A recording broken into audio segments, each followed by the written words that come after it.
Monster Life Podcast. I'm Landon Thomas, joined by my co-host Shahnavaz Makhani. Shahnavaz, obviously, what a monumental day for the Mavericks. After this season, everything that's gone down, the Luka trade, the injuries, and just the fan base demoralized, now there's hope. There is hope. Things are not forgotten, but there's a new light in the Metroplex for the Mavericks fan base, as the Mavericks just been awarded the number 1 overall pick in the 2025 NBA draft. And Shahnavaz, what is your first reaction? I mean, 1.8 chance? I was shocked when I heard it. I mean, as soon as Portland was announced at the 11th pick, you knew the Mavericks were moving up to the 4, or at least the top 4, and your mind kind of gets, you get a little excited, but you start thinking about the possibilities. First you're looking at guys like Jace Richardson and Jeremiah Fears out of Oklahoma, thinking like, okay, they could probably be, rotational players, not people to build your franchise around, but good solid players in the NBA potentially. And then you get into the top 4 and you're like, all right, you're going to get one of the 4 best players in this draft, where this is a pretty deep draft, but there's a clear cut top 4, top 3, really. When you talk about Cooper Flagg, Dylan Harper, and Ace Bailey, and then you look at a guy, Trey Johnson out of Texas. There's a couple other international players that are available as well. Yeah, VJ Edgecombe. You got the point guard out of Illinois, whose name I can't pronounce. So a lot of intriguing options, and the Mavs move into the top 4, and you're thinking, okay, if they get 2, 3, 4, where are your trade options? If this team is built to win now, is that a trade you can then go make for a Kevin Durant? Is that a trade then you go make for another player that fits, quote unquote, the timeline that the Mavericks have? But getting the number 1 pick, I mean, unfathomable, really. 1.8% chance. I mean, obviously the conspiracy theorists are out, with the Mavericks trading Luka. I'm one of them. We talked about it before the pod. I 100% think I don't know if the draft lottery was rigged, because from all accounts, it's from people that have been in that room, it's literally impossible to rig that with all the controls they have in place. You look at a team like the Pelicans trading away Anthony Davis and getting Zion Williamson. You look at Cleveland letting, when LeBron walked, they get Kyrie Irving. A lot of thoughts that go. Shahnavaz, do you think this was rigged? I 100% think it was rigged. I 100% think this was rigged. Whether it was a handshake deal at the time to get Luka in the biggest market in the NBA to drive up viewership, which it clearly did.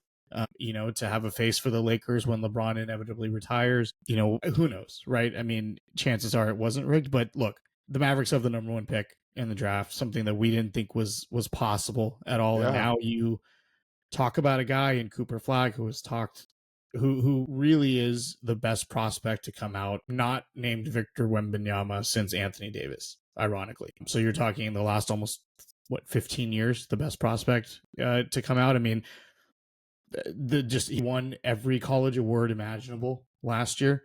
The last 25 games of the year, he averaged 21 points, 7 rebounds, 4.5 assists, shot 51% from the field, 45% from 3, and 88% from the line.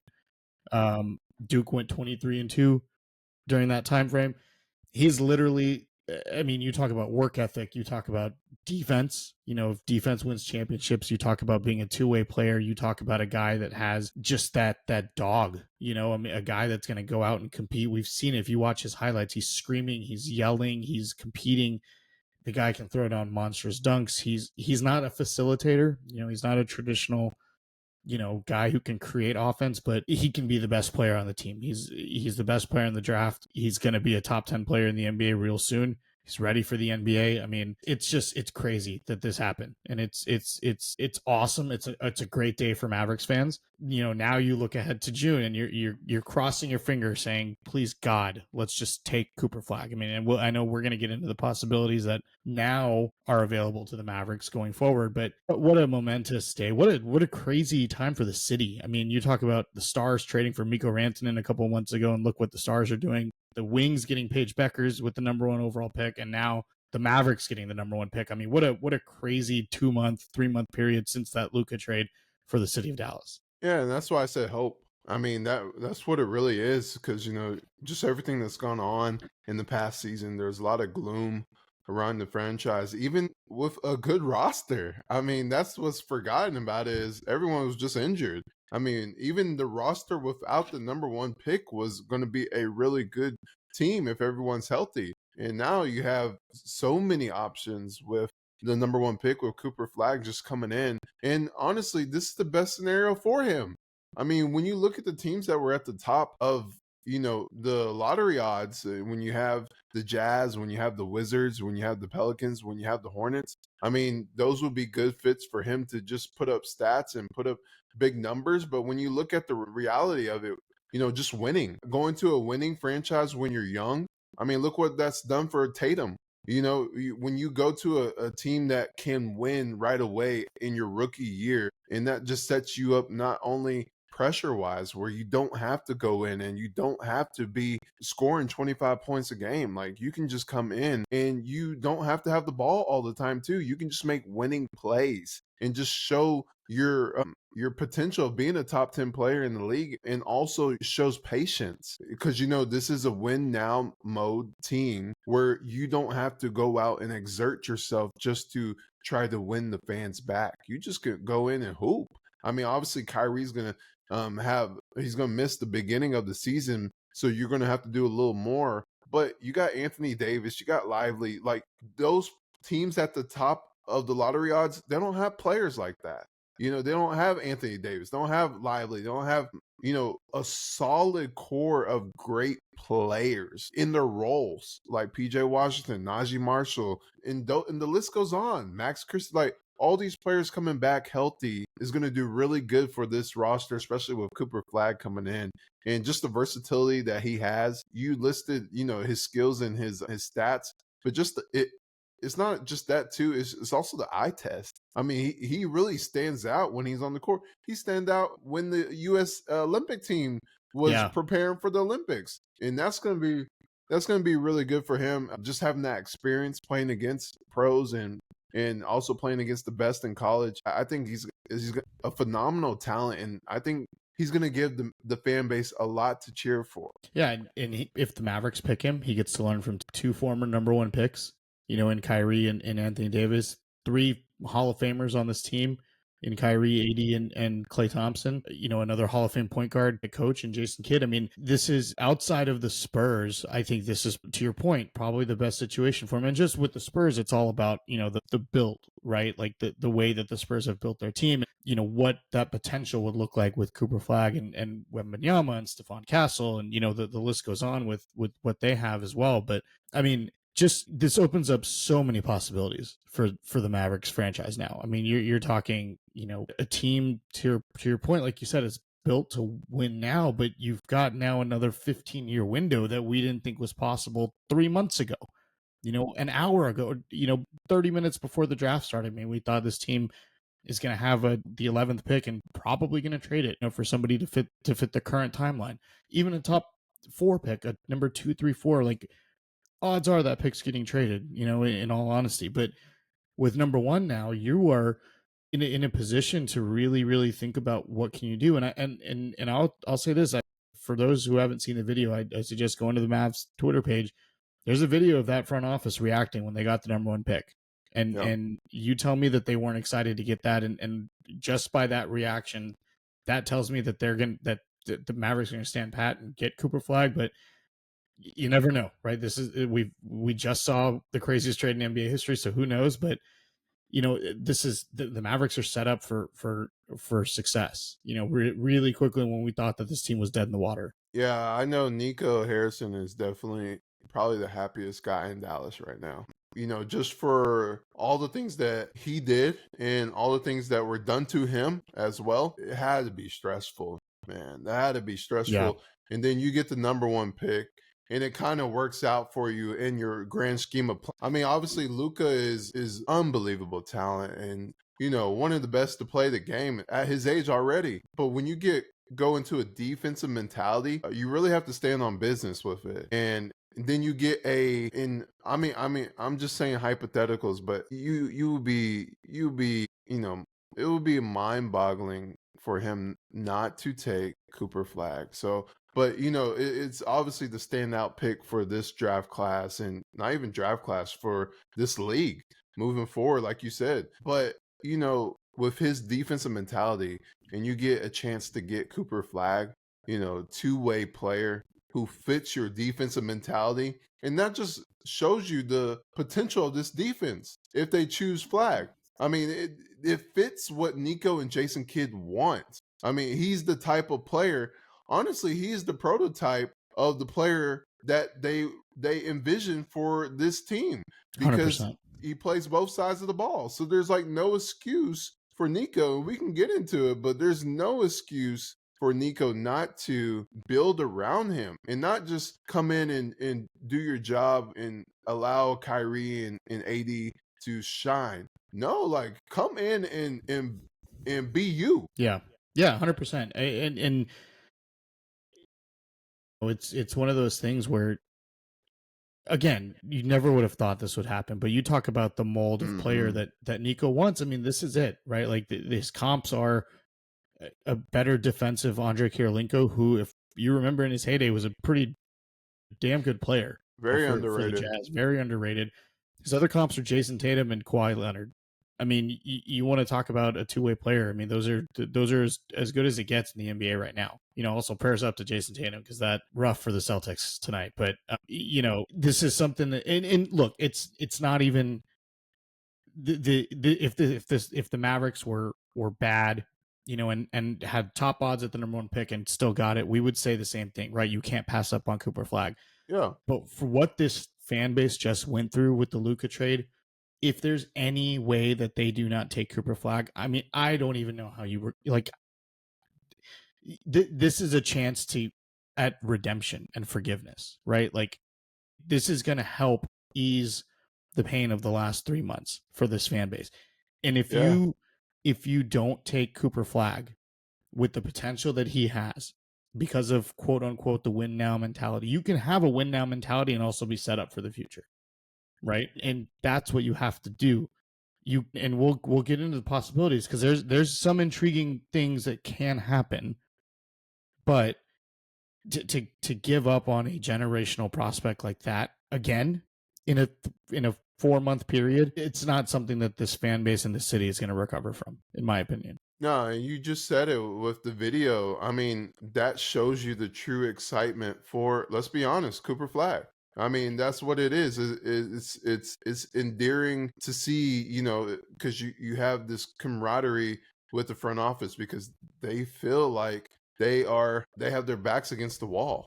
Like, every single move that they make after that type of move is going to be magnified, good or bad.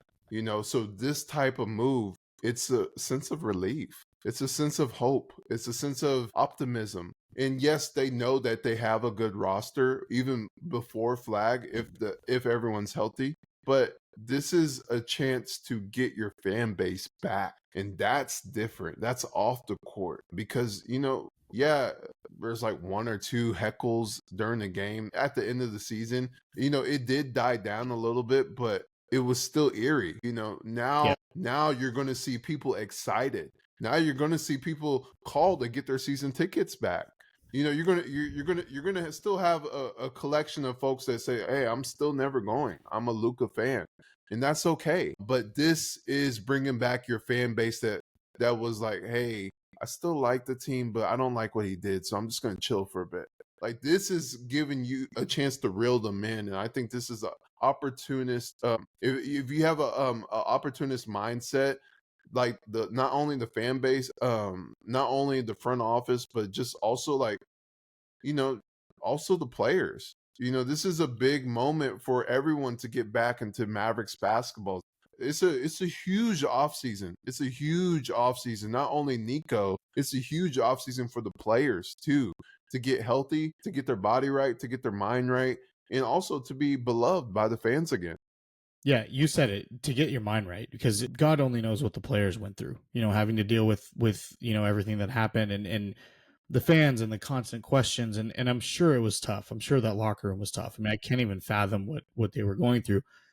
And now it's like everybody gets a reprieve. I mean, this is a clean slate, assuming the Mavericks draft Cooper Flag. I mean, this is now you push forward and you've got an opportunity now to do the unthinkable, and it's win now and win later. It's very hard when you've got the option or you've got the ability to draft a generational talent, an Anthony Davis, a Victor Wembanyama, a LeBron James, a Cooper Flag. You do it. You do it and you figure the rest out later. That's just what you have to do. You can't win in this league without a superstar. And for all of what Patrick Dumont and Nico Harrison said about now understanding the fan base and wanting to put faith back in the fan base, this is how you do it. You go out there, you turn that card in as fast as possible, and you say, with the number 1 pick, the Mavericks are drafting Cooper Flag. Yeah. And not only that, you also got to switch things up. Like, don't do things the same. Like, honestly, I'm just speaking and just thinking outside the norm. You gotta switch things up when you move in a new direction. Like, I think that's what one of the things that was kind of awkward, just being at the games and covering this team, is after a move like that, they still try to do things the same. Yeah. And that's what's awkward when you try to do things the same that you did with Luka. So, and I'm personally talking about, for example, marketing. Market differently. Try new things when you market the Mavericks. Don't just do the same new things and plug Anthony Davis into Luka's spot. Then also branding. It's time for a new logo. Oh, 100%. It's time. 100%. Especially when you get a generational, if you draft Flag and you're going into a defensive mindset, a new era, you're trying to build off Kyrie and Anthony Davis for, he said, 3-year window, but it's really a 5-year window when you look at it. But to win a title, you're looking at 3 years. It's time to move into a new direction. And I even said that with Luka. Like, it's, you got to choose your eras, because I'm gonna be honest, and the Mavericks aren't the Lakers and Celtics. Like, you can't have the same logo or the same uniforms for 50 years, because they haven't. They've had different logos, they had different uniforms, so it's time to change that. And then also change social media. How do you do social media? Like, you want to go to a more, if you're going to go into a defensive mentality, you want to make a more grit. I'm not trying to play off the Grizzlies, but more a grittier, mentality, a tough, the PJ persona. Like, you got to take on that persona if you're going to this new era, because it's still in that Luka, everyone's so happy, and how they've been posting, like, they're trying to post that same style. Like, you got to go in a different move where it gets fans excited again, instead of just saying, let's just do the same thing and plug Anthony Davis for Luka. Well, and I get it, right? From, you talk about from there, what else are they going to do? This was kind of it was a shock to everyone, and it's not Nico and Patrick Dumont that run the social media and the marketing, right? So for them, it's, they're trying to adapt on the fly, and I get it from their perspective. It's like, nothing that we do is going to make a difference right now. No. With the way that the fan base is feeling. Oh yeah. Now again, clean slate, man. Like, there's the realm of possibilities now with this team from every angle, not just the roster, but to your point, the way they attack social media, the way their advertisements work, their marketing, promotional nights, like, from top down to the very, I mean, the rebranding. Like, when are we getting new jerseys? Get out in the community. Good Lord. Like, yeah, I mean, let's get the green back. Can we get the old Dallas Mavericks green back on our uniforms? Like, this is the chance to really, like, that era is done. It happened. It is what it is. We've moved on. We've been gifted this. Cooper Flag is the face of this team now going forward, assuming that the Mavericks pick him in June. And that's what I'm talking about by getting out in the community, is asking fans what they would like to see. And that's a different way of looking at it. And, like, if you draft Flag, the first thing I would do is get him out in the community by just showing videos of him in different areas of Dallas. Get him and Paige in some commercials. Him and Paige, marketing both of them. Yeah, the crossover. That would be, that's exactly what I'm talking about. I'm glad you said that. Have a different way of thinking. And I agree with you. That's a tough thing to do on the fly, because that trade was mid-season and you already have your campaigns planned for the season, and you kind of just have to plug and play. But now that you have an off season, you really have to shift things. Even your campaigns, like, they have to be more grittier. I mean, you're a defensive mindset, but your posts are more like Taylor Swift. Just Yeah. happy go lucky post. Like you got to have a deep, grittier way of posting. Like, yeah, we're from Dallas, and that's why I want to see, especially with Flag. If you pick him, I want to see him around different areas of Dallas shooting. Just like 2-minute videos, getting you excited for the season, and at the end of every video, have him say, "Get your tickets," or Yeah. something. Yeah. That would be fun. 100%. Yeah, I mean, this is just it's a wonderful opportunity, for this fan base, for this city. I mean, there's an excitement now and a buzz. Obviously, there's still people, on social media who are saying, "Okay, Mavs are going to trade this." You know what? They might. Nothing's guaranteed anymore. Than we learned that. So we just have to hope, and if this comes to fruition and the Mavericks get Cooper Flag, they've got a golden opportunity really to reset with the fan base, and something that we didn't think was going to be possible, and we thought we were going to be in basketball purgatory until the 20s, and now 2025 you got a chance at drafting one of the most generational prospects in the last 15-20 years. I mean, it's unreal that this has happened. Yeah, it really is. And the craziest thing is I still think the roster is good without Flag. Yeah.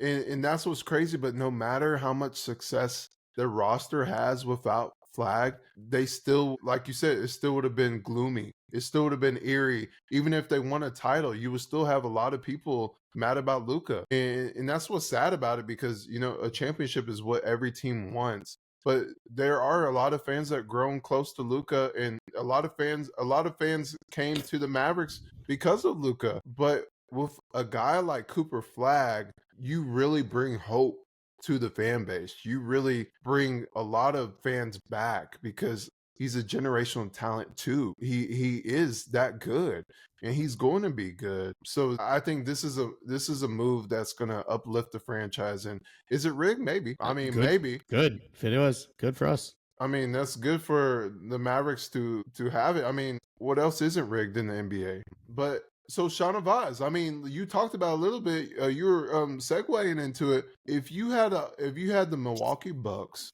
let's just say the Bucks. I mean, we could talk Kevin Durant, but let's make it more enticing. If you had Giannis, who's arguably second or third best in the league right now, the Bucks call you and they want Cooper Flag, and they want a lot of your role players and a couple more picks. What do you say? What do you do? I mean, I'm saying no for a couple of reasons. That quick? Yeah, and for a couple of reasons, right? I think number one, the fit with Giannis and AD is so weird to me. Like, it doesn't work. Like, Giannis isn't a 3, Giannis is a 4, and AD doesn't want to play the 5. He wants to play the 4. So really, from a basketball fit perspective, it doesn't make sense. Number two, just to make the salaries match, you have to gut your entire team. You're talking Gafford, take PJ, like their last Najee, 5 Clay. players. Yeah, I mean, really, you're going to be left with Kyrie on a near max, AD on a super max, and Giannis on the super max. You're going to have a bunch of minimum contract guys around. It's been proven that doesn't work. Go look at Phoenix. Yeah, it doesn't work. You probably have to give up Derek Lively in that deal too. So there goes your youth. And look, if Milwaukee calls and says, "Hey, we found a taker for AD, and that team is going to give us picks and whatnot," I'm entertaining that. I'm entertaining AD for Giannis 100% all day, every day. I'm not trading Cooper Flag for Giannis. I'm not trading Cooper Flag for Kevin Durant either. I think Durant at 37, I think that's a non-starter. And I'll say this: I think the team to watch out for, and I think the team, look, if you're Milwaukee and you're coming into this outside of getting Cooper Flag, Milwaukee has none of their picks. They're in a situation like the Mavericks, where after next year, or I think after this year, they have no picks until 2030. So if you're Milwaukee, you're either wanting really good young players or you're wanting draft capital. And you're wanting some of your picks back, which New Orleans has. I think there's a way where you can get New Orleans involved in a 3-team deal to get some of your picks back. And I think there's other teams that can make better offers than the Mavericks. You talk about teams like Brooklyn, San Antonio, in a position now where they have the second overall pick. If you're Milwaukee and you say, you know what, we've zeroed in on Dylan Harper, Dame is, a torn Achilles, not going to play next year. We need another, facilitator, a lead creator to come in. Dylan Harper is the second best player in the draft. You make that deal with San Antonio. You can get a Keldon Johnson, a Devin Vassell, guys like that, and a bunch of picks from San Antonio, and that's a better offer, I think, than the Mavericks can make. So I think from both angles, it's a trade that doesn't make sense. The one that does, to me, that I could legitimately see as a possibility, and I saw this floating around Twitter from multiple sources, is if San Antonio really wants Cooper Flag, and thank God they didn't win the lottery, because that would have been unbelievably terrible if it was Cooper Flag and Wemby on the same team. But if San Antonio calls you and says, we want to move up to number 1 from number 2, we'll give you Devin Vassell, we'll give you your pick swaps back. I think they have in 28 and 2 other first round picks, 27, 29, and you move down to number 2. And if you're the Mavericks, that's a trade that potentially you entertain, because then you can take Dylan Harper, who's a lead guard, which you need a guard more than you need a forward at this point. You take Dylan Harper and you get a bunch of picks back, where you now have the ability to rebuild your team over the course of the years. The problem with that then is if San Antonio has Cooper Flag, those picks are not going to be worth much in 3 years. That team is going to be a championship contender in 3 years. So those picks really are going to be back in the first round. They're really not going to do you much good. So I think I understand, and that's the issue that we're in, right? Is if you're in a win now mode and Milwaukee calls and says, we'll give you Giannis, I think the Mavericks seriously consider it, just with the history we've seen with Nico. That reaction we saw, that video, is that the Mavericks front office being happy that they're getting Cooper Flag, or that now they have the best tradable asset in basketball? Well, let me ask you this: who would you trade Flag for? Honestly, I wouldn't. I would keep anybody in the league. No, because I look, it's very rare that a prospect like this comes around. He's a better prospect than Luka was. Like, if you want to look at scouting reports, I mean, Luka, was an offensive savant, but Cooper Flag is a two-way player. If that's would you trade Flag for Luka? I would not. And I tweeted this earlier. I'd rather have Cooper Flag right now than Luka. And here's why. It's Luka is amazing. Luka will always have a place in Dallas fans' hearts. But let's be honest, we saw Luka get exposed again in the playoffs. Against Minnesota. He's in line for a massive contract, either this year or next year, depending on how, if he wants to, play out the last year of his deal. You're talking about a 26, 27-year-old who's been playing professional basketball since he was 13. So 14 years of mileage versus a guy in Cooper Flag who has shown consistency, who has shown ability to be a much, much, much better defender, more athletic, not the same shot creator, not the same offensive player, but a guy who can grow into that potentially. I think the potential for Cooper Flag is so much more than what Luka is right now. If this was 5 years ago, we're having a different conversation, right? But I think right now there's more potential with Cooper Flag than with Luka. So I think really the two choices that, in my mind, that should be on the Mavericks plates is, number one, you just bring in Cooper Flag and you roll with this team. You probably make a couple secondary moves. Does PJ Washington get moved for a guard? While Kyrie's rehabbing, do you probably move off Daniel Gafford because he wants starter money and he's making $15 million? Do you want to pay $15 million to a backup center? Moves like that, you kind of trim around the edges. Or if you're the Mavericks and you've lucked into Cooper Flag, do you just go full rebuild now? And do you just trade? Do you trade AD? Do you trade Clay? And you get some picks back. You try to get other players, and you reset that timeline? In my mind, those are the two options the Mavericks should be considering. Okay, first of all, let's pump the brakes a little bit. Because I agree with you. I think he's very talented. I think he's generational. But when you think about players you would trade Flag for, I mean, we haven't seen him in the NBA. And I'm just playing the other side here, that there are players that you have seen, and you're saying you wouldn't trade Flag for anyone. And I agree that he has the potential to be that guy. But when you haven't seen it, and I'm just talking realistic, because I just said, would you trade for anybody? Let's just talk about Giannis, because that is realistic that he did say that, the reports came from Shams, just exploring trade possibilities. And first of all, the Bucks need to honor what Giannis wants to do. Oh, 100%. Yeah. Whatever he wants to do, honor it. I think that's the best way to go about it. having that partnership, because you do want to come to a point, and that's why I wish happened with Luka. You do want to come to a point where they retire and they still want to come back. They still want to have that relationship. They still want to be a part of the organization, you know. And I think you have to have that respect. So I would trade flag for Giannis if AD wasn't here. And that's what you said, but I would trade for him for Giannis. It's just like you said, the Phoenix. It's like the same thing with Phoenix. It's a good move until you see who's on the team, and that doesn't make sense to have Giannis and AD. I wouldn't trade flag for KD, even though KD is amazing. I would trade if they had a top 4 pick for KD. I would do that. I would do it. But maybe flag for Wemby, like.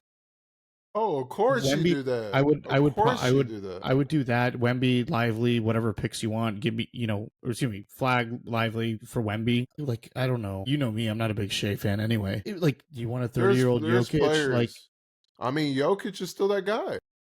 He is. I'm thinking you have to take into context the way the team is constructed now, right? Like, I am just thinking like Giannis doesn't make sense next to AD. KD obviously does, but you're not trading Cooper Flag for KD. Like, what other realistically? Then you're looking at a guard, right? Who are the guards that would be, would New York? You were going to trade Cooper Flag for Brunson. You're going to bring Brunson back. Like, he's not coming back, right? Jay is like really the only, like, what other guard are you going to go after that's going to, that really fits what you have right now? Like that's what I mean. Like I'm thinking about it from that perspective. Obviously, if this team was constructed differently, yes, you don't, there's always the possibility of the unknown, right? We've seen it time and time again with top prospects. So yes, you would do Cooper for Giannis, to your point, if AD wasn't on this team. But he is, I would do AD for Giannis. I would 100% do that in a heartbeat. It's not going to get him. Exactly. It's not. I think there's. I think. But what if Giannis wants to come to Dallas? See, that's the thing. Like, you have to honor what Giannis wants. Then if you're Nico, you say let's make it a 3-team, 4-team deal, and we'll send AD somewhere. Can we get AD to Detroit? No, they need a veteran presence. Detroit's got picks. If Oklahoma City flames out against Denver, is this the time you cash in and you say, hey, look, we need another guy. No, Chet's not it. You send Chet to Milwaukee and AD to.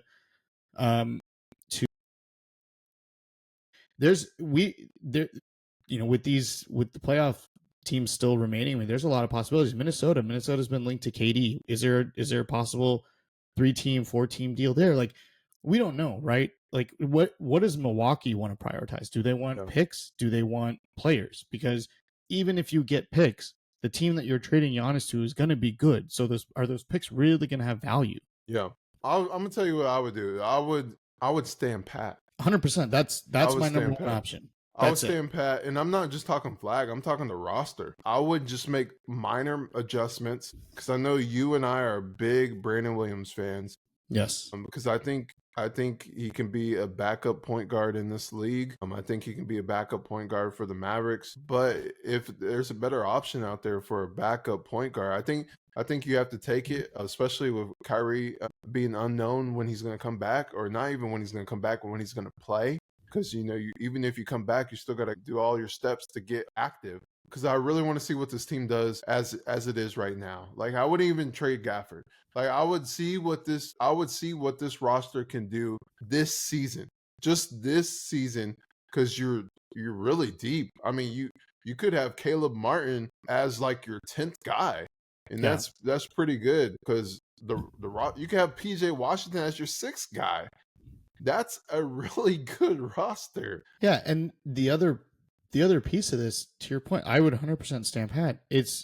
You are in win now and win later mode. Like, that's the best part of this. Like, sure, even if you don't have your picks, well, in 3 years, Kyrie and AD's deals are up. That's Cooper Flag's going to be 21, 22 at that point, and you're going to have all the cap space in the world. You tell me who's not going to want to play with Cooper Flag if he is as good as we think he is. Right? So you are setting yourselves up for win now, because Cooper Flag is a win now player. He's NBA ready. This isn't a guy that's got to be developmental. This isn't a guy that's going to take time to fill into his body like Wemby and look, don't get me wrong, Wemby is generational as well. He's a better prospect than Cooper Flag. But he's got to fill out his body. There's the injury concerns, et cetera, et cetera. You have a player that literally can help you win now and help you win for the next 10 to 15 years. That's not somebody you pass up. Yeah, and then going back to that, because you could say with Flag, okay, that gives you the luxury to trade Gafford, because you got AD who he doesn't like playing five, but he will play five during the game. And then you could slide Flag as a small ball four, even though he looks to be a small forward in this league, and then you can have Lively as a big two, but with Lively's health concern, that does concern me. So I do, and that's why I think it's too early, even though you have Kai Jones, if he returns on as a backup center. Gafford he's a guy that you can play a lot. And yeah, he had an injury last season, but when you look at his career, like he plays tons of minutes. He's very durable. And I think if you trade him to get a guard, to balance out the roster, I think people are going to really miss Gafford, his energy and what he 100%. brings to the court. Because Kai Jones, he showed flashes when the Mavs really needed a big, but for the totality of a season, can he do what Gafford does, or can any backup big do what Gafford does? Because he is a starting big. There's about 8 teams he could start for, and I think he should get paid. But I would not just trade him because you think he's gonna leave, like Quentin Grimes. I would really use him because you don't know what you're gonna get with Lively. Like, I'm not talking basketball wise. I'm talking health wise. Hopefully, with all this training teams and all the staff, the training staffs, and all the stuff that they're getting new training staff. Hopefully that helps, but it's also just players' bodies too. It's a little bit of both, and it's injury. It's also luck too. You can have bad luck. So I'm just saying, be careful if the Mavs trade Gafford, because it's tough to get a quality, durable backup big. And we saw how many years the Mavs didn't have a good big, not even backup, but starting big. So when you have 2 of them, 3 of them now with AD included in that, and then Flag, who can play, he could play some power forward, which moves Anthony Davis to the 5 during that game. So it's just be careful. Yeah, and there's going to be the inevitable AD injury. He's not going to play 82 games next year. AD so too. If Lively and AD both are out and you need Gafford to step in as starting center, you go small ball, right? You put Flag at the 4, or even you can throw PJ in there at the 4. Let him play. I think he's better at the 4 than he is the 3. You keep Cooper at small forward, and you've got Christie and Clay as your 2 guards. And I think you still need to bring in another guard. Like, I think Brandon Williams is serviceable, obviously, and we know I think I agree with you. He's going to be a really good bench guard for the Mavs. But I don't know if you're ready to throw him in that starting spot, for 6 months while you're waiting on Kyrie to rehab. So no, not yet. I think the biggest thing for this team is finding another guard. I think that's really the only hole that's missing. And that's only because of the Kyrie injury. If this was a healthy team, Kyrie wasn't hurt, and you're bringing Cooper Flag, the sky's the limit for this team. I mean, we're right back to where we were. We were in the finals. Look at the history of the last 4 years of the Mavs. Conference finals, lottery. In the finals, loss, lottery. Yeah, that tells you the championship coming. And look who they got in those lotteries. I mean, you get Derek Lively, and then you have a chance to get Cooper Flag. I mean, honestly, you can look at him in the bad decisions that he's made, but Nico has made some good moves too, and he's been very lucky as well. Yeah, he has. Very lucky as well. So obviously he's made some. He made a couple bad moves since he's been here. You can look at Luka, you can look at Grimes, but you can also McGee.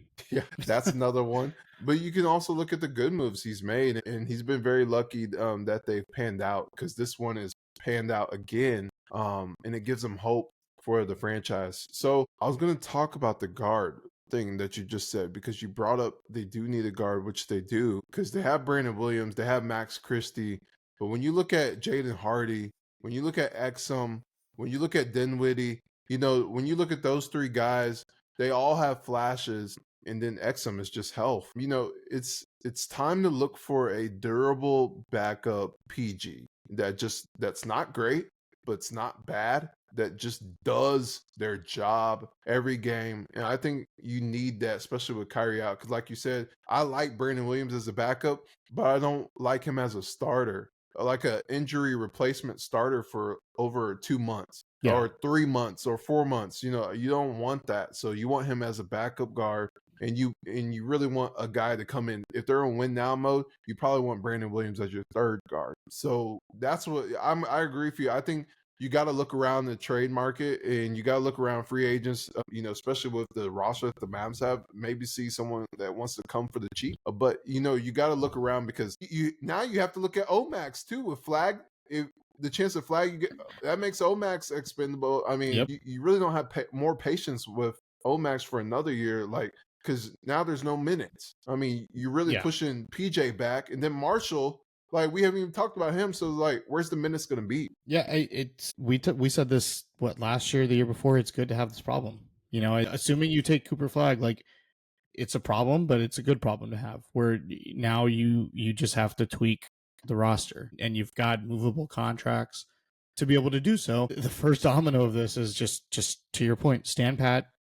Yeah, take Cooper Flag. That's it. It's as simple as that. Yeah, and then that's what it is. So Shahnavaz, there's new life in Dallas. Everyone's not everyone, but a majority of the fan base, I wouldn't say excited, but sees hope. You know, see hope come back again with the Mavericks franchise. Like you said, there's a lot of juice in Dallas right now with other teams, but that tonight is a first step. A first step in moving forward, and it's a big step as well. It just gives the fan base something to look forward to. But yeah, I agree with you. I would stand pat and take Cooper Flag and go from there. I mean, it's not that hard. It's really not that hard. And Easiest decision you'll have to make. And people say it's Nico, but then Nico is standing on business when it comes to defense. Like, we both said the trade was bad, but like, he's sticking to defense. So Cooper plays defense. So it's not like he's just another Luka. Like, he plays defense. So I don't think he's gonna even think about getting rid of him, honestly. Even if Giannis, I mean, this is a generational talent who's what, 18? Yeah, 18, 19. I mean, 19. I mean, come on. Giannis is going to be 30. I mean, it's going to be a hard decision because Giannis is a top 3 player in the NBA. But yeah, I mean, you're talking. It's very rare that you luck into this. The Mavericks have never moved up in the lottery in the history of the franchise. 45 years, they've never moved up, and the first time they do, they move all the way up to number 1 in a draft with Cooper Flag. Yeah, like, there you go. And I agree with you because, like you said, you know, with Kyrie and AD, this whole era, this new era of the Mavericks, is a 3-year window. But in reality, with those guys, you probably got 5 more years of those guys. And then in 5 years, Flag's going to be 23, 24. So you can go with him and Lively as like your new generation of Mavs after that, even after they retire. So it's like you said, I like that. It's win now, but you also plan for the future as well in real time. So good times are ahead for the Mavericks. Good times are ahead for Shahnavaz and I. Oof. You know, it was getting a little rocky here with the coverage on the Mavericks, especially just viewership. A lot of fans were disappointed and upset. So hopefully this brings back some good vibes for all of you. And we appreciate y'all tuning in. We appreciate y'all looking forward to our coverage next season. It's gonna be a crazy season. Just make the simple moves. Just make the simple moves and Draft see what Cooper you got. Flag. That's it. Goodbye, everyone.